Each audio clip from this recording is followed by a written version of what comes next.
ਥੋੜ੍ਹਾ ਜਿਹਾ ਆਪਾਂ ਨੂੰ ਇਤਿਹਾਸ 'ਚ ਜਾਣਾ ਪੈਣਾ, ਖਾਸ ਕਰਕੇ ਜਿਹੜੇ ਪਿਛਲੇ 3 ਦਹਾਕੇ ਨੇ। ਟਰੰਪ ਦੇ ਵੇਲੇ ਅਮਰੀਕਾ ਦੇ ਆਪਣੇ ਜਿਹੜੇ ਪੁਰਾਣੇ ਜਿਹੜੇ ਸਾਥੀ ਸੀਗੇ, ਜਿਹੜੇ ਐਲਾਈ ਸੀਗੇ ਯੂਰਪ ਨਾਲ ਦਰਾਰਾਂ ਸ਼ੁਰੂ ਹੋ ਗਈਆਂ ਸੀ। ਜਿਹੜੀ ਨੇਟੋ ਨੂੰ ਆਪੋਜੀਸ਼ਨ ਹੈ ਉਹ ਟਰੰਪ ਨੇ ਬਹੁਤ ਨਿੰਦਿਆ ਕੀਤੀ ਸੀ ਨੇਟੋ ਦੀ। ਉਹਨੇ ਕਿਹਾ ਸੀ ਕਿ ਯੂਰਪ ਜਿਹੜਾ ਹੈ ਉਹ ਪਾਰਟਿਸਿਪੇਟ ਨਹੀਂ ਕਰ ਰਿਹਾ ਇਹਦੇ ਵਿੱਚ, ਔਰ ਜਿਹੜਾ USA ਉਹਨੂੰ ਆਪਣੀ ਜਿਹੜੀ ਫਾਈਨੈਂਸਿੰਗ ਇਹਦੀ ਘਟਾ ਦੇਣੀ ਚਾਹੀਦੀ ਹੈ। ਨੇ ਬਿਲਕੁਲ ਆਪਣੇ ਆਪ ਨੂੰ ਅਬਸਟੇਨ ਕੀਤਾ ਹੈਗਾ ਕਿ ਭਾਰਤ ਤਾਂ ਲੱਗਦਾ ਕਿ ਆਉਣ ਵਾਲੇ ਸਮੇਂ 'ਚ ਜਿਹੜਾ ਅਬਸਟੇਨ ਰਹਿਣਾ ਹੈਗਾ, ਜਾਂ ਭਾਰਤ ਕਦੀ ਵੀ ਜੰਗ ਦੇ ਹੱਕ 'ਚ ਨਿਗਾ ਵਿਰੋਧ 'ਚ ਗਿਆ ਹੈਗਾ। ਆਉਣ ਵਾਲੇ ਸਮੇਂ 'ਚ ਭਾਰਤ ਨੂੰ ਇਕਨੋਮਿਕਲੀ ਵੀ ਤੇ ਵੈਸੇ ਵੀ ਅਗਰ ਵਰਲਡ ਲੈਵਲ ਦੀ ਗੱਲ ਕੀਤੀ ਜਾਵੇ, ਕਿਤੇ ਨਾ ਕਿਤੇ ਇੱਕ ਧਿਰ ਤੇ ਬੰਨ੍ਹਣਾ ਪੈਂਦਾ ਹੈਗਾ, ਉਸ ਪੱਖੋਂ ਨੁਕਸਾਨ ਹੋਏਗਾ। ਦੇਖੋ ਗੱਲ ਇਹ ਹੈ ਵੀ ਜਿਵੇਂ ਤੁਸੀਂ ਕਿਹਾ ਕਿ ਹਮੇਸ਼ਾ ਇੱਕ ਪਾਲਿਸੀ ਰਹੀ ਹੈ ਨਾਨ ਅਲਾਈਨਮੈਂਟ ਦੀ, ਬਟ ਇੱਕ ਵਾਰ ਤੁਸੀਂ ਕੁਆਡ ਵਿੱਚ ਤੁਸੀਂ ਸ਼ਾਮਲ ਹੋ ਗਏ, ਕਿਉਂਕਿ ਈਵਨ ਜਦੋਂ ਕੁਆਡ ਵਿੱਚ ਵੜਿਆ ਭਾਰਤ, ਉਸ ਵੇਲੇ ਵੀ ਕੁਝ ਜਿਹੜੇ ਵਿਸ਼ਲੇਸ਼ਕ ਸੀਗੇ ਉਹਨਾਂ ਨੇ ਇਸ ਵੇਲੇ ਇਹ ਹੀ ਮਤਲਬ ਐਪਰੀਹੈਂਸ਼ਨ ਉਹਨਾਂ ਨੇ ਦੱਸੀ ਸੀ ਵੀ ਕਿਵੇਂ ਭਾਰਤ ਕਿਵੇਂ ਸਾਈਡ ਲਵੇਗਾ ਅਮਰੀਕਾ ਦੀ। ਜਿੰਨਾ ਇੰਡੀਆ ਦੇ ਤਾਲੁਕਾਤ ਅਮਰੀਕਾ ਨਾਲ ਚੰਗੇ ਹੋਏ ਨੇ ਪਿਛਲੇ ਕੁਝ ਸਾਲਾਂ, ਉਹਨਾਂ ਦੇ ਨਾਲ ਰੂਸ ਦੇ ਪਾਕਿਸਤਾਨ ਨਾਲ ਹੀ ਬਹੁਤ ਵਧੀਆ। ਉਹਦਾ ਕਾਰਨ ਇਹੀ ਸੀਗਾ ਵੀ ਇੰਡੀਆ ਜਿਹੜਾ ਹੈ ਉਹ ਅਮਰੀਕਾ ਦੇ ਬਹੁਤ ਕਲੋਜ਼ ਹੋ ਰਿਹਾ। ਉਹਦਾ ਕਾਰਨ ਚੀਨ ਨਹੀਂ ਸੀਗਾ। ਕਈ ਲੋਕੀ ਕਹਿੰਦੇ ਜੀ ਵੀ ਪਾਕਿਸਤਾਨ ਦੇ ਚੀਨ ਨਾਲ ਕਰੀਬ ਹੋਣ ਕਰਕੇ ਪਾਕਿਸਤਾਨ ਦੇ ਰਾਜਦੂਤ ਨਾਲ, ਉਹਦਾ ਮੇਨ ਰੀਜ਼ਨ ਇੰਡੀਆ ਨਾਲ ਹੈ। ਪੂਰਾ ਵਿਸ਼ਵ ਚਿੰਤਾ ਕਰ ਰਿਹਾ ਹੈਗਾ ਕਿ ਇਹ ਨਾ ਕਿਤੇ ਪਰਮਾਣੂ ਦਾ ਇਸਤੇਮਾਲ ਹੋਵੇ। ਅਜੇ ਲੋਕੀ ਹੀਰੋਸ਼ੀਮਾ ਤੇ ਨਾਗਾਸਾਕੀ ਨੂੰ ਭੁੱਲ ਸਕੇ। ਤੁਹਾਨੂੰ ਲੱਗਦਾ ਕਿ ਵਿਸ਼ਵ ਦੇ ਵਿੱਚ ਕਿਸੇ ਵੀ ਅਗਰ ਗੋਲੀ ਹੱਲ ਨਹੀਂ ਰਹੀ, ਗੱਲ ਹੀ ਰਹੀ, ਟੇਬਲ ਟਾਕ ਹੀ ਹੱਲ ਰਹੀ ਹੈ। ਇਹ ਤੁਹਾਨੂੰ ਲੱਗਦਾ ਕਿ ਲੜਾਈ ਖਤਮ ਹੋਏਗੀ 1-2 ਦਿਨਾਂ ਦੀ? ਦੇਖੋ ਮੈਂ ਜਿਵੇਂ ਆਪਾਂ ਪਹਿਲਾਂ ਗੱਲ ਕੀਤੀ, ਇਹੋ ਜਿਹੇ ਲੀਡਰ ਨਾਲ ਪ੍ਰੈਡਿਕਟ ਕਰਨਾ ਬਹੁਤ ਔਖਾ ਹੈ, ਬਟ ਹੁਣ ਲੱਗ ਰਿਹਾ ਵੀ ਇਹ ਮੇਰੇ ਖਿਆਲ ਜਿੰਨਾ ਕਰਨ ਇਹਨੇ ਸ਼ਾਇਦ ਆਪਣਾ ਪੁੱਤਰ ਨੇ ਸ਼ਾਇਦ ਆਪਣਾ ਜਿਹੜਾ ਮੈਸੇਜ ਦੇਣਾ ਸੀਗਾ ਸਟਰੈਂਥ ਦਾ ਪੱਛਮ ਨੂੰ ਦੇ ਚੁੱਕਿਆ ਹੈ, ਔਰ ਹੁਣ ਸ਼ਾਇਦ ਉਹ ਇੱਕ ਪੋਜੀਸ਼ਨ ਆਫ ਸਟਰੈਂਥ ਤੋਂ ਲੈਵਰੇਜ ਕਰਨ ਦੀ ਕੋਸ਼ਿਸ਼ ਕਰੇਗਾ ਅੱਗੇ ਵਾਸਤੇ ਵੀ ਕਿਵੇਂ ਹੋਣਾ ਹੈ। ਰੂਸ ਅਤੇ ਯੂਕਰੇਨ ਦੇ ਵਿਚਕਾਰ ਜਿਹੜਾ ਯੁੱਧ ਚੱਲ ਰਿਹਾ ਉਹ ਕਾਫੀ ਖਤਰਨਾਕ ਰੁਝਾਨ ਤੱਕ ਪਹੁੰਚ ਚੁੱਕਾ। ਬਹੁਤ ਸਾਰਾ ਜਾਨੀ ਤੇ ਮਾਲੀ ਨੁਕਸਾਨ ਹੋ ਚੁੱਕਾ। ਅੱਜ ਅਸੀਂ ਇਸ ਮੁਤਲਕ ਗੱਲਬਾਤ ਕਰਾਂਗੇ ਕਿ ਆਖਿਰ ਰੂਸ ਯੂਕਰੇਨ ਦੀ ਲੜਾਈ ਦੇ ਨਾਲ ਨਾਲ ਰੂਸ ਦਾ ਅਮਰੀਕਾ ਦੇ ਨਾਲ ਚਾਈਨਾ, ਇਹ ਜਿਹੜੇ ਵਿਸ਼ਵ ਦੇ ਜਿਹੜੇ ਸ਼ਕਤੀਸ਼ਾਲੀ ਦੇਸ਼ ਨੇ, ਇਹਨਾਂ ਦਾ ਆਪਸੀ ਸਾਂਝਾ ਕੀ ਨੇ, ਵਪਾਰਕ ਨੇ, ਜਾਂ ਇੱਕ ਦੂਜੇ ਨੂੰ ਲੈ ਕੇ ਪਾਵਰਫੁੱਲ ਹੋਰ ਸ਼ਕਤੀਸ਼ਾਲੀ ਸ਼ੋਅ ਕਰਨਾ ਹੈਗਾ, ਜਾਂ ਅੱਜ ਦੀ ਤਰੀਕ ਦੇ ਵਿੱਚ ਨਾਟੋ ਕੀ ਹੈ ਜਾਂ ਯੂਰਪੀਅਨ ਜਿਹੜੀ ਯੂਨੀਅਨਸ ਉਹਦਾ ਕੀ ਮਤਲਬ ਨੇ।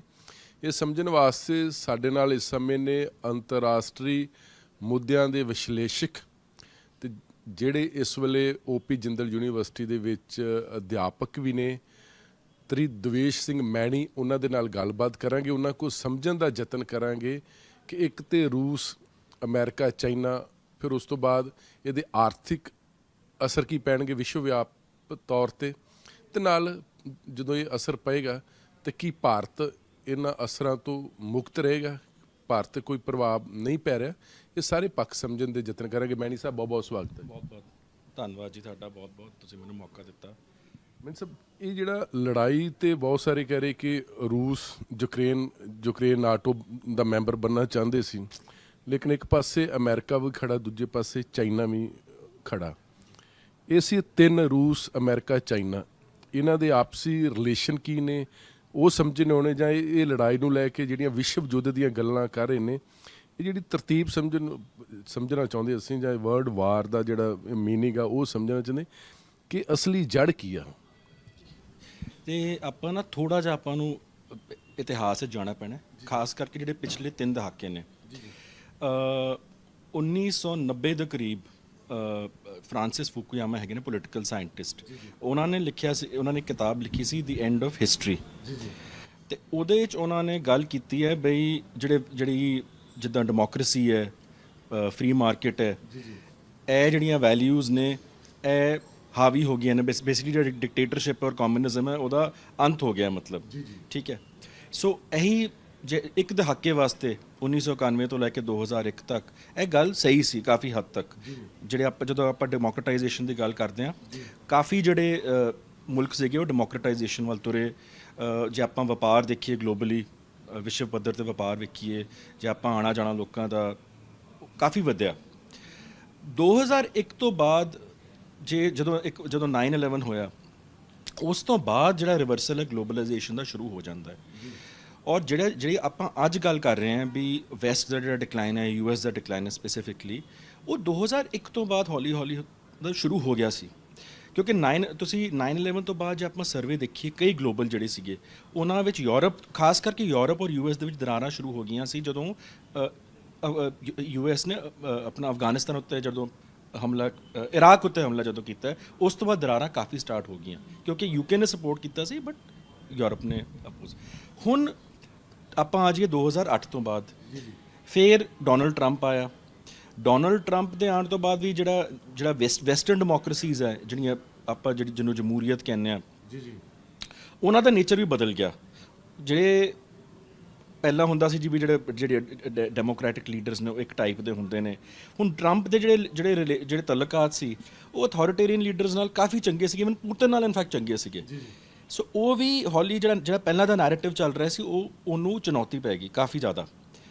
ਔਰ ਹੁਣ ਉਸ ਤੋਂ ਬਾਅਦ 2016 ਤੋਂ ਹੁਣ ਲਗਾਤਾਰ ਕੀ ਹੋ ਰਿਹਾ ਹੈ ਕਿ ਦੋ ਗੱਲਾਂ ਹੋਈਆਂ। ਇੱਕ ਤੇ ਭਾਵੇਂ ਅਮਰੀਕਾ ਸੀ ਪਹਿਲਾਂ, ਉਸ ਤੋਂ ਬਾਅਦ ਯੂਰਪ ਦੇ ਕਈ ਮੁਲਕ ਸੀ, ਉੱਥੇ ਇਹੋ ਜਿਹੇ ਲੀਡਰ ਇਲੈਕਟ ਹੋਏ ਜਿੱਥੇ ਕਿ ਜਿਹੜਾ ਆਪਾਂ ਅਸਿਊਮ ਕਰਦੇ ਵੀ ਜਿਹੜਾ ਵੈਸਟਰਨ ਨੈਰੇਟਿਵ ਹੈ ਡੈਮੋਕ੍ਰੇਸੀ ਦਾ, ਉਹ ਪਹਿਲਾਂ ਚੈਲੰਜ ਹੋਣਾ ਸ਼ੁਰੂ ਹੋ ਗਿਆ ਸੀ। ਨਾਲ ਦੀ ਨਾਲ ਅਮਰੀਕਾ ਦੇ ਟਰੰਪ ਦੇ ਵੇਲੇ ਅਮਰੀਕਾ ਦੇ ਆਪਣੇ ਜਿਹੜੇ ਪੁਰਾਣੇ ਜਿਹੜੇ ਸਾਥੀ ਸੀਗੇ, ਜਿਹੜੇ ਐਲਾਈ ਸੀਗੇ ਯੂਰਪ ਨਾਲ, ਦਰਾਰਾਂ ਸ਼ੁਰੂ ਹੋ ਗਈਆਂ ਸੀ ਉਸ ਵੇਲੇ।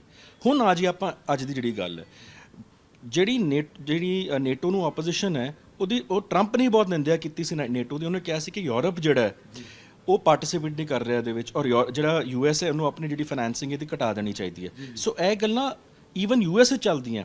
ਔਰ ਇੱਕ ਹੋਰ ਗੱਲ ਇੱਥੇ ਆ ਜਾਂਦੀ ਹੈ ਕਿ ਕਈ ਜਿਹੜੇ ਥਿੰਕਰ ਈਵਨ ਯੂਐਸ ਵਿੱਚ ਨੇ, ਉਹਨਾਂ ਨੇ ਵੀ ਕਿਹਾ ਵੀ ਜਿਹੜਾ ਅਮਰੀਕਾ ਜਿਹੜਾ ਪੁਸ਼ ਕਰ ਰਿਹਾ ਹੈ, ਧਕੇਲ ਰਿਹਾ ਰਸ਼ੀਆ ਨੂੰ ਇਸ ਪਾਸੇ, ਕਿਉਂਕਿ ਉਹਨੂੰ ਨੇਟੋ ਦਾ ਕੰਡੀਸ਼ਨ ਨਹੀਂ ਬਣਾਉਣਾ ਚਾਹੀਦਾ। ਸੋ ਇਹ ਥਿੰਕਿੰਗ ਅਮਰੀਕਾ ਦੇ ਵਿੱਚ ਵੀ ਹੈ। ਨੈਕਸਟ ਕੀ ਹੋਇਆ, ਇੱਕ ਤਾਂ ਅਮਰੀਕਾ 'ਚ ਤਬਦੀਲ ਆਉਣੀ ਸ਼ੁਰੂ ਹੋ ਗਈ, ਡੋਮੈਸਟਿਕ ਪੋਲੀਟਿਕਸ ਵਿੱਚ ਵੀ, ਗਲੋਬਲੀ ਵੀ। ਨਾਲ ਦੀ ਨਾਲ ਸਾਡਾ ਆ ਗਿਆ ਜੀ ਚੀਨ ਦਾ ਜਿਹੜਾ ਰਾਈਜ਼ ਸ਼ੁਰੂ ਹੋ ਗਿਆ। ਚੀਨ ਦੇ ਰਾਈਜ਼ ਨਾਲ ਫਿਰ ਸ਼ੁਰੂ 'ਚ ਤਾਂ ਠੀਕ ਅਮਰੀਕਾ ਔਰ ਚਾਈਨਾ ਦੇ ਜਿਹੜੇ ਤਲਕਾਤ ਨੇ ਆਰਥਿਕ ਤੌਰ 'ਤੇ ਕਾਫੀ ਠੀਕ ਠਾਕ ਰਹੇ, ਪਰ 2018 ਤੋਂ ਬਾਅਦ ਜਦੋਂ ਇਹਨਾਂ ਨੇ ਟੈਰਿਫਸ ਲਗਾਏ ਯੂਐਸ ਨੇ, ਉੱਥੇ ਦਰਾਰਾਂ ਸ਼ੁਰੂ ਹੋ ਗਈਆਂ। ਹੁਣ ਜਦੋਂ ਜੋ ਬਾਈਡਨ ਬਣੇ ਅਮਰੀਕਾ ਦੇ ਰਾਸ਼ਟਰਪਤੀ, ਉਸ ਵੇਲੇ ਸਾਰਿਆਂ ਦੀਆਂ ਜਿਹੜੀਆਂ ਅੱਖਾਂ ਸੀ, ਨਜ਼ਰਾਂ ਸੀਗੀਆਂ ਇਸ ਗੱਲ ਉੱਤੇ ਸੀਗੀਆਂ ਵੀ ਕਿਵੇਂ ਅਮਰੀਕਾ ਚੀਨ ਔਰ ਰੂਸ ਦੇ ਨਾਲ ਜਿਹੜੇ ਤਲਕਾਤ ਨੇ ਕਿਵੇਂ ਹੈਂਡਲ ਕਰੇ, ਮਤਲਬ ਤਬਦੀਲ ਹੋਏਗੀ। ਸ਼ੁਰੂਆਤ ਵਿੱਚ ਕਈ ਜਿਹੜੇ ਐਨਲਿਸਟ ਸੀਗੇ ਅਮਰੀਕਾ 'ਚ, ਉਹਨਾਂ ਨੇ ਕਿਹਾ ਕਿ ਬਹੁਤ ਜ਼ਰੂਰੀ ਹੈ ਅਮਰੀਕਾ ਵਾਸਤੇ ਕਿ ਭਾਵੇਂ ਦਰਾਰਾਂ ਹੋਣਗੀਆਂ ਰੂਸ ਔਰ ਅਮਰੀਕਾ ਦੇ ਵਿੱਚ, ਪਰ ਇਹ ਜਿਹੜੀਆਂ ਟੈਨਸ਼ਨਸ ਨੇ ਇਹਨਾਂ ਨੂੰ ਬਹੁਤਾ ਵਧਣ ਨਹੀਂ ਦੇਣਾ ਚਾਹੀਦਾ। ਸੋ ਸ਼ੁਰੂਆਤ ਵਿੱਚ ਐਂ ਲੱਗ ਰਿਹਾ ਸੀਗਾ ਵੀ ਕਈ ਮਸਲਿਆਂ ਉੱਤੇ, ਜਿਵੇਂ ਇਰਾਨ ਦਾ ਮਸਲਾ ਜਿਹੜਾ ਇਰਾਨ ਨਿਊਕਲੀਅਰ ਡੀਲ ਦਾ, ਕਿ ਅਮਰੀਕਾ ਔਰ ਰੂਸ ਸ਼ਾਇਦ ਇੱਕ ਵਰਕਿੰਗ ਇਸਟੈਬਲਿਸ਼ ਕਰ ਸਕਣ। ਪਿਛਲੇ ਕੁਝ ਮਹੀਨਿਆਂ 'ਚ ਇੰਗੇਜਮੈਂਟ ਵੀ ਹੋਈ ਆਪਸ ਵਿੱਚ, ਬਟ ਨਾਲ ਦੀ ਨਾਲ ਹੁਣ ਇੱਕ ਇਹ ਨੇਟੋ ਦੀ ਵੀ ਗੱਲ ਉੱਠ ਗਈ। ਔਰ ਹੋਇਆ ਕੀ ਹੈ ਕਿ ਅਮਰੀਕਾ ਪਿਛਲੇ 3 ਸਾਲਾਂ 'ਚ ਖਾਸ ਕਰਕੇ ਚੀਨ ਔਰ ਰੂਸ ਦੇ ਤਲਕਾਤ ਹਮੇਸ਼ਾ ਹੀ ਵਧੀਆ ਰਹੇ ਨੇ ਪਿਛਲੇ ਕੁਝ ਜੇ ਆਪਾਂ ਦਾ, ਬਟ 3-4 ਸਾਲਾਂ 'ਚ ਹੋਰ ਕਰੀਬ ਹੋ ਗਏ ਨੇ। ਸੋ ਹੁਣ ਜਦੋਂ ਆਪਾਂ ਗੱਲ ਕਰਦੇ ਹਾਂ ਗਲੋਬਲੀ, ਗੱਲ ਹਮੇਸ਼ਾ ਤੁਰਦੀ ਹੈ ਇਸ ਗੱਲ ਦੀ ਵੀ ਜੀ ਇੱਕ ਪਾਸੇ ਅਮਰੀਕਨ ਕੈਂਪ ਹੈ, ਦੂਜੇ ਪਾਸੇ ਤੁਹਾਡੇ ਇਹ ਗੁੱਟ ਹੈਗਾ ਚੀਨ ਔਰ ਰੂਸ ਦਾ। ਹੁਣ ਗੱਲ ਵੇਖਣ ਦੀ ਇਹ ਹੈ, ਪੁਤਿਨ ਨੇ ਜਦੋਂ ਯੂਕਰੇਨ ਉੱਤੇ ਹਮਲਾ ਕੀਤਾ, ਇਹਦਾ ਸੁਨੇਹਾ ਸਿਰਫ ਪੱਛਮ ਨੂੰ ਨਹੀਂ ਸੀ, ਉਹ ਚੀਨ ਨੂੰ ਵੀ ਸੀ। ਉਹਨੇ ਇੱਕ ਤਰੀਕੇ ਨਾਲ ਆਪਣੇ ਆਪ ਨੂੰ ਅਸਰਟ ਵੀ ਕੀਤਾ, ਕਿਉਂਕਿ ਰਸ਼ੀਆ ਚੀਨ ਨਾਲ ਜ਼ਰੂਰ ਮਤਲਬ ਤਲੁਕਾਤ ਚੰਗੇ ਨੇ, ਪਰ ਇੱਕ ਰਸ਼ੀਆ ਵੀ ਵਿਖਾਉਣਾ ਚਾਹੁੰਦਾ ਹੈ। ਉਹਨੇ ਸੈਂਸ ਕਰ ਲਿੱਤਾ, ਦੇਖ ਲਿੱਤਾ ਵੀ ਜੋ ਗਲੋਬਲੀ ਵੈਕਿਊਮ ਹੈਗਾ ਕਿਸੇ ਨੇ ਭਰਨਾ ਹੈ, ਤੇ ਇਕੱਲੇ ਚੀਨ ਨੂੰ ਮਤਲਬ ਅਸੀਂ ਠੀਕ ਹੈ, ਅਸੀਂ ਚੀਨ ਨਾਲ ਕਈ ਮੁੱਦਿਆਂ 'ਤੇ ਮਤਲਬ ਸਾਡਾ ਹੈਗਾ ਗੱਲਬਾਤ ਜੋ ਵੀ ਹੈ vis-a-vis America, but at the same time ਕਈ ਮੁੱਦਿਆਂ ਉੱਤੇ, ਹੁਣ ਜਿਸ ਤਰ੍ਹਾਂ ਸੈਂਟਰਲ ਏਸ਼ੀਆ ਉੱਤੇ ਰਸ਼ੀਆ ਔਰ ਚਾਈਨਾ ਦੀ ਰਾਈਵਲਰੀ ਕਾਫੀ ਜ਼ਿਆਦਾ ਹੈ, ਸੈਂਟਰਲ ਏਸ਼ੀਆ 'ਚ ਹੈ ਮਤਲਬ ਪ੍ਰੋਬਲਮਸ ਹੈਗੀਆਂ, ਔਰ ਕਈ ਹੋਰ ਮੁੱਦੇ ਹੈਗੇ ਨੇ ਜਿਹੜੇ। ਸੋ ਰਸ਼ੀਆ ਨੇ ਇਨਡਾਇਰੈਕਟਲੀ ਕਿਤੇ ਨਾ ਕਿਤੇ ਸੰਕੇਤ ਚੀਨ ਨੂੰ ਵੀ ਦਿੱਤਾ ਹੈ ਕਿ ਅਸੀਂ ਠੀਕ ਹੈ ਤੁਹਾਡੇ ਨਾਲ ਹੈਗੇ ਹਾਂ, ਪਰ ਅਸੀਂ ਇਹ ਨਹੀਂ ਵੀ ਤੁਸੀਂ ਮਤਲਬ ਟੈਂਪਰੇਰੀ ਜਾਰੀ ਆ, ਟੈਂਪਰੇਰੀ ਜਾਰੀ, ਠੀਕ ਹੈ। ਹੁਣ ਕੀ ਹੋਇਆ ਹੈ, ਪਰ ਨਾਲ ਦੀ ਨਾਲ ਉਹੀ ਇਹ ਗੱਲ, ਜਦੋਂ ਆਪਾਂ ਜੀਓ ਪੋਲੀਟਿਕਸ ਦੀ ਗੱਲ ਕਰੀਏ, ਕੰਪਲਿਕੇਸ਼ਨਸ ਵੀ ਬਹੁਤ ਹੁੰਦੀਆਂ। ਰੂਸ ਨੂੰ ਇਹ ਵੀ ਪਤਾ ਸੀ ਕਿ ਸਮਰਥਨ ਜਿਹੜਾ ਖਾਰਜ ਤੌਰ 'ਤੇ ਆਰਥਿਕ ਤੌਰ 'ਤੇ ਉਹ ਚੀਨ ਹੀ ਦੇਵੇਗਾ। ਹੁਣ ਚੀਨ ਨੂੰ ਬੜਾ ਫਾਇਦਾ ਹੋਇਆ ਇਸ ਸਿਚੁਏਸ਼ਨ ਦਾ, ਕਿਉਂਕਿ ਚੀਨ ਜਿਹੜਾ ਉਹ ਇੱਕ ਪਾਸੇ ਤੇ ਇੰਟਰਮੀਡੀਏਰੀ ਬਣ ਗਿਆ। ਦੇਖੋ ਨਾ ਚੀਨ ਨੇ ਕੀ ਕੀਤਾ, ਪਹਿਲਾਂ ਸ਼ੁਰੂ 'ਚ ਤਾਂ ਇਹਨੂੰ ਕਿਹਾ ਨਹੀਂ, ਉਹ ਵਰਡਿੰਗ ਜਿਹੜੀ ਆਪਾਂ ਜਦੋਂ ਕੂਟਨੀਤੀ ਡਿਪਲੋਮੇਸੀ ਦੀ ਗੱਲ ਕਰਦੇ ਹਾਂ, ਵਰਡਿੰਗ ਬਹੁਤ ਜ਼ਰੂਰੀ ਹੁੰਦੀ ਹੈ। ਪਹਿਲਾਂ ਉਹਨਾਂ ਨੇ ਇਹਨੂੰ ਇਨਵੇਸ਼ਨ ਨਹੀਂ ਕਿਹਾ, ਪਰ ਨਾਲ ਦੀ ਨਾਲ ਉਹਨੇ ਸੋਵਰੇਨਿਟੀ ਦੀ ਗੱਲ ਵੀ ਕੀਤੀ ਵੀ ਇਹਨਾਂ ਦੀ ਸੋਵਰੇਨਿਟੀ ਜਿਹੜੀ ਹੈ ਰਿਸਪੈਕਟ ਕਰਨੀ ਚਾਹੀਦੀ ਹੈ। ਔਰ ਪਿਛਲੇ 2-3 ਦਿਨਾਂ ਚੀਨ ਜਿਹੜਾ ਹੈ ਉਹ ਆਪਣੇ ਆਪ ਨੂੰ ਇੰਟਰਮੀਡੀਏਟ ਬਣਾਉਣ ਦੀ ਕੋਸ਼ਿਸ਼ ਕਰ ਰਿਹਾ ਵਿਚਕਾਰ। ਸੋ ਡਿਪਲੋਮੈਟਿਕਲੀ ਉਹਨਾਂ ਵਾਸਤੇ ਉਸ ਹਿਸਾਬ ਨਾਲ ਫਾਇਦਾ ਹੋ ਗਿਆ, ਠੀਕ ਹੈ। ਸੋ ਇਹ ਜਿਹੜਾ ਟ੍ਰਾਇੰਗਲ ਹੈਗਾ ਇਹ ਜਿੰਨਾ ਆਪਾਂ ਨੂੰ ਜਿਹੜਾ ਸਿੰਪਲ ਲੱਗਦਾ ਹੈ ਉਹ ਐ ਹੈ ਨਹੀਂ ਉਹਨਾਂ। ਔਰ ਕਈ ਇਹੋ ਜਿਹੇ ਮੌਕੇ ਆਉਣਗੇ, ਹੁਣ ਜਿਵੇਂ ਮੈਂ ਤੁਹਾਨੂੰ ਕਿਹਾ ਪਹਿਲਾਂ ਰਸ਼ੀਆ ਈਰਾਨ ਦੇ ਮੌਕੇ ਤੇ ਜਿਹੜਾ ਰਸ਼ੀਆ ਹੈ ਉਹਨੇ ਇੱਕ ਰੋਲ ਅਦਾ ਕੀਤਾ ਆਪਣਾ ਜਦ ਈਰਾਨ ਨਿਊਕਲੀਅਰ ਡੀਲ ਦੇ ਰਿਵਾਈਵਲ ਤੇ।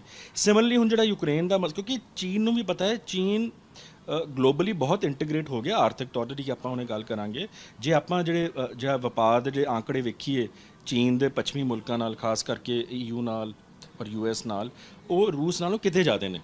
ਔਰ ਚੀਨ ਦੇ even at the same time ਚੀਨ ਦੇ ਯੂਕਰੇਨ ਨਾਲ ਵੀ ਜਿਹੜੇ ਆਰਥਿਕ ਜਿਹੜੇ ਤਲਕਾਤ ਨੇ ਬਹੁਤ ਕਲੋਜ਼ ਨੇ। ਔਰ ਯੂਕਰੇਨ ਜਿਹੜਾ ਹੈ ਉਹ ਬੈਲਟ ਐਂਡ ਰੋਡ ਇਨੀਸ਼ੀਏਟਿਵ ਦਾ ਵੀ ਗੇਟਵੇ ਹੈ। ਮਤਲਬ ਚੀਨ ਦੀ ਮਜਬੂਰੀ ਵੀ ਸਮਝੀ ਜਾ ਸਕਦੀ। ਚੀਨ ਨੇ ਇਸ ਵੇਲੇ ਇੱਕ ਪਾਸੇ ਤੇ ਚੀਨ ਵੈਸਟਰਨ ਕੈਂਪ ਦਾ ਤਾਂ ਪਾਰਟ ਹੋਏ ਨੇ, ਇੱਕ ਪਾਸੇ ਉਹਨਾਂ ਆਪਣੇ ਆਪ ਨੂੰ ਅਲੱਗ ਵੀ ਵਿਖਾਣਾ ਹੈ, ਪਰ ਦੂਜੇ ਪਾਸੇ ਉਹ ਬਿਲਕੁਲ ਰੂਸ ਨਾਲ ਮਤਲਬ ਵੀ ਜਿਵੇਂ ਰੂਸ ਜਿਹੜੀ ਸਮਰਥਨ ਜਿੱਦਾਂ ਦਾ ਚਾਹ ਰਿਹਾ ਉਹ ਚੀਨ ਨਹੀਂ ਦੇ ਸਕਦਾ।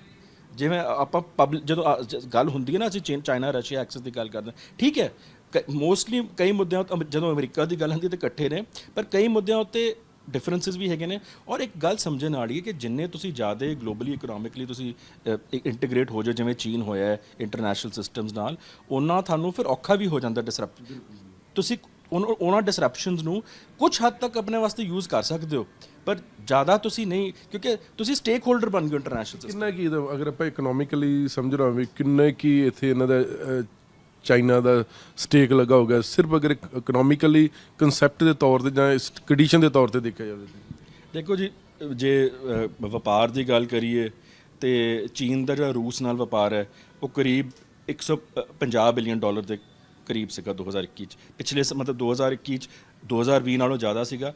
ਬਟ ਜੇ ਆਪਾਂ ਕੰਪੇਅਰ ਕਰੀਏ ਚੀਨ ਦਾ ਜਿਹੜਾ ਵਪਾਰ ਹੈ US ਨਾਲ ਔਰ ਯੂਰਪੀਅਨ ਯੂਨੀਅਨ ਨਾਲ, ਉਹ ਕਿਤੇ ਜ਼ਿਆਦਾ।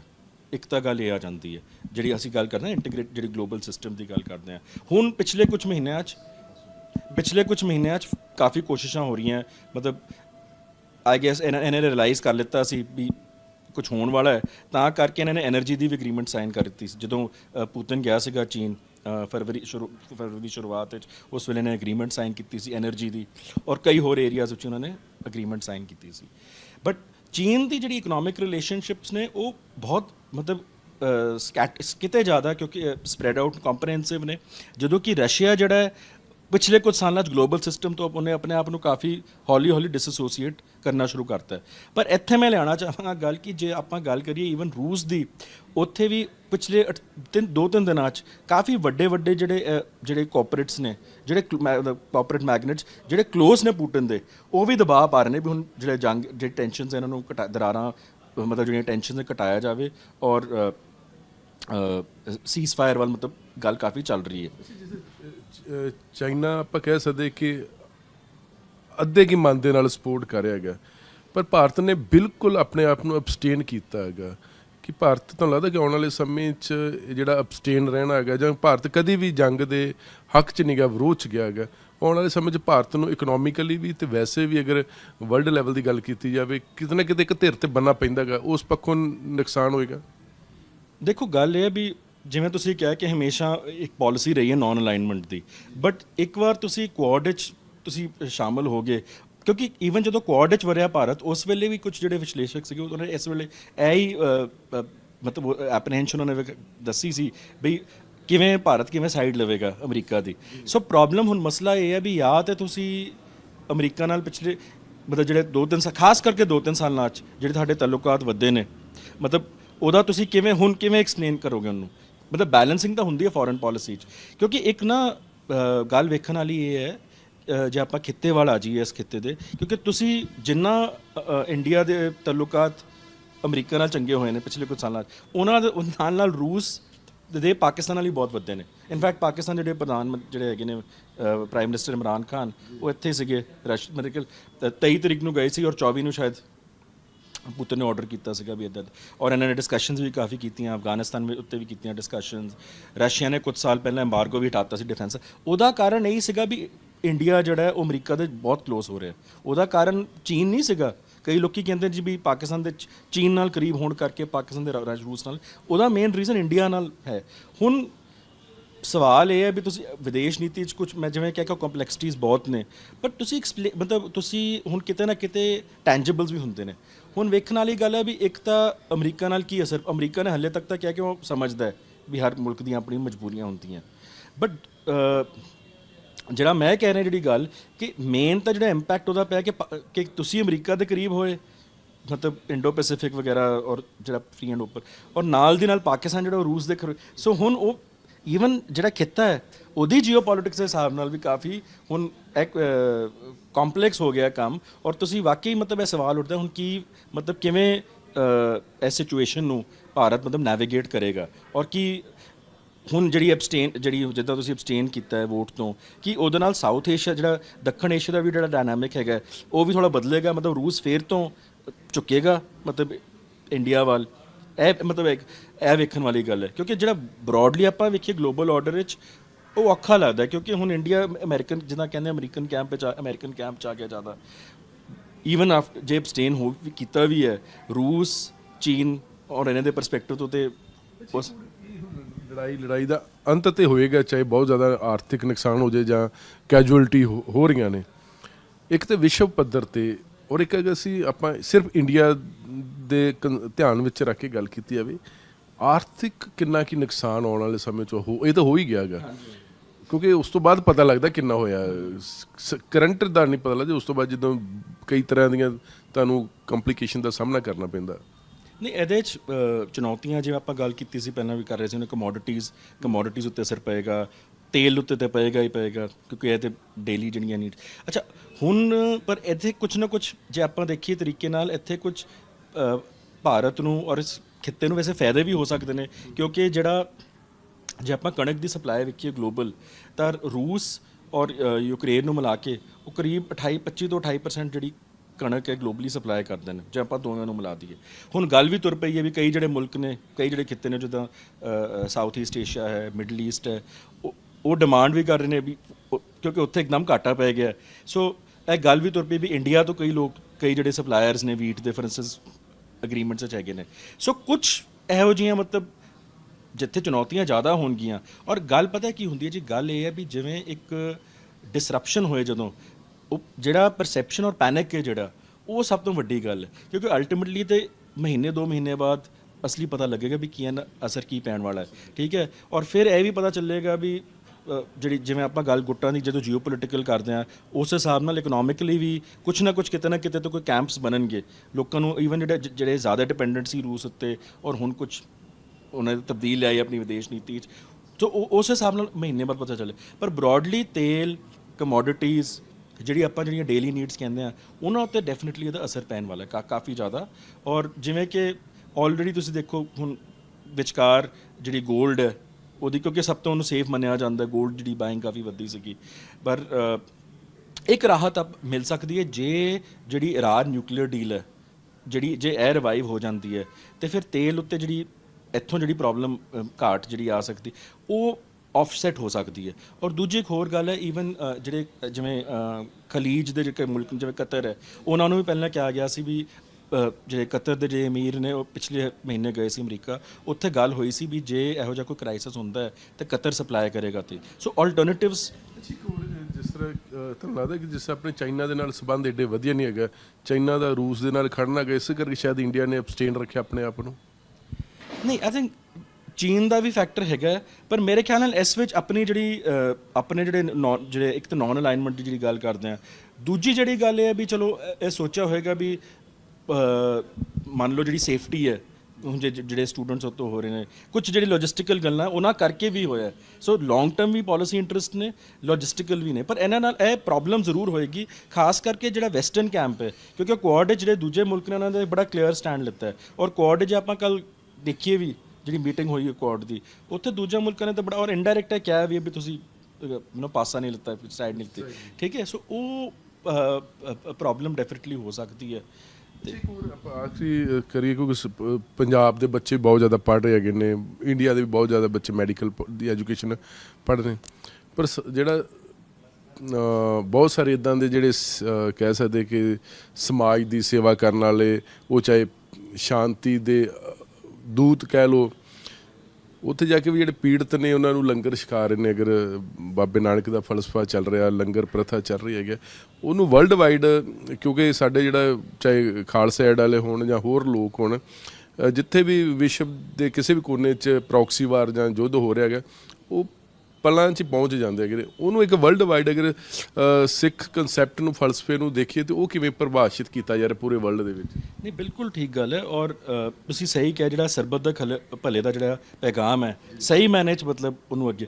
ਹੁਣ ਗੱਲ ਇਹ ਹੈ ਕਿ ਇਸ ਨੂੰ ਆਪਾਂ ਕਹਿ ਸਕਦੇ ਹਾਂ ਕਿ ਜਿਹੜੀ ਸਿੱਖ ਜਿਹੜੀ ਸੌਫਟ ਪਾਵਰ ਹੈ, ਆਪਾਂ ਇਹਨੂੰ ਐਵੇਂ ਮਤਲਬ ਜੇ ਸਿੰਪਲੀ ਪੁੱਟ, ਕਿਉਂਕਿ ਤੁਸੀਂ ਦੇਖੋ ਨਾ, ਕਿਤੇ ਵੀ ਕੋਈ ਵੀ ਜਿਵੇਂ ਤੁਸੀਂ ਕਿਹਾ, ਕੋਈ ਵੀ ਇਲਾਕਾ ਹੁੰਦਾ ਜਿੱਥੇ ਵੀ ਕੌਨਫਲਿਕਟ ਹੁੰਦਾ, ਜਿੱਥੇ ਮਤਲਬ ਸਰਕਾਰਾਂ ਨੂੰ ਪਹੁੰਚਣ 'ਚ ਔਖਾ ਹੁੰਦਾ ਹੈ, ਜਿੱਥੇ ਇੰਟਰਨੈਸ਼ਨਲ ਆਰਗੇਨਾਈਜੇਸ਼ਨ ਵੀ ਪਹੁੰਚ ਸਕਦੀਆਂ, ਪਹਿਲਾਂ ਪਹੁੰਚ ਜਾਂਦੇ ਨੇ। ਔਰ ਦੂਜੀ ਗੱਲ ਹੈ, ਸਿਰਫ ਗੱਲ ਇਹ ਨਹੀਂ ਵੀ ਤੁਸੀਂ ਆਪਣੇ ਸਾਧਨ ਜਾਂ ਜਿਹੜੇ ਆਪਣੇ ਵਸੀਲੇ ਨੂੰ ਯੂਜ਼ ਕਰ ਰਹੇ ਹੋ, ਗੱਲ ਇਹ ਤੁਸੀਂ ਰਿਸਕ ਵੀ ਲੈ ਰਹੇ ਹੋ, ਜਾਨ ਦਾ ਮਤਲਬ ਆਪਣੀ ਜਾਨ ਦਾ ਤੁਸੀਂ ਸੋ ਉਹ ਉਸ ਹਿਸਾਬ ਨਾਲ ਬਹੁਤ ਵਧੀਆ ਹੈ। ਔਰ ਮੇਰੇ ਖਿਆਲ ਇਹ ਜਿਹੜਾ ਬਾਬੇ ਨਾਨਕ ਦਾ ਜਿਹੜਾ ਸੰਦੇਸ਼ ਹੈ ਮਤਲਬ ਗਲੋਬਲੀ ਜਾਣਾ ਚਾਹੀਦਾ ਹੈ, ਔਰ ਮਤਲਬ ਕਾਫੀ ਹੋ ਹੀ ਰਿਹਾ ਪਿਛਲੇ ਕੁਝ ਸਾਲਾਂ 'ਚੋਂ।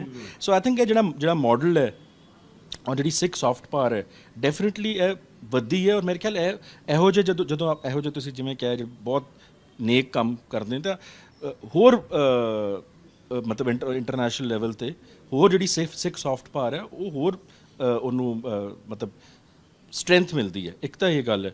ਦੂਜੀ ਗੱਲ ਹੈ, ਪਰ ਆਪਾਂ ਨੂੰ ਜੇ ਖਿੱਤੇ ਵੱਲ ਆਈਏ, ਇਸ ਖਿੱਤੇ ਵੱਲ ਆਈਏ, ਸਾਨੂੰ ਸੇਧ ਵੀ ਲੈਣਾ ਚਾਹੀਦਾ ਕਿ ਜਿਹੜੀਆਂ ਜੰਗਾਂ ਹੁੰਦੀਆਂ, ਜਿਹੜੀ ਲੜਾਈ ਹੈ, ਉਹਦਾ ਕੋਈ ਫਾਇਦਾ ਨਹੀਂ ਹੈ। ਹੁਣ ਜਿਵੇਂ ਅਸੀਂ ਗੱਲ ਹੁਣ ਗ੍ਰੇਟ ਪਾਵਰ ਦੀ ਕਰੀ ਜਾਂਦੇ ਜੀ, ਰੂਸ ਦੀ, US ਦੀ ਗੱਲ ਕਰਦੇ ਹਾਂ ਸਾਰਾ।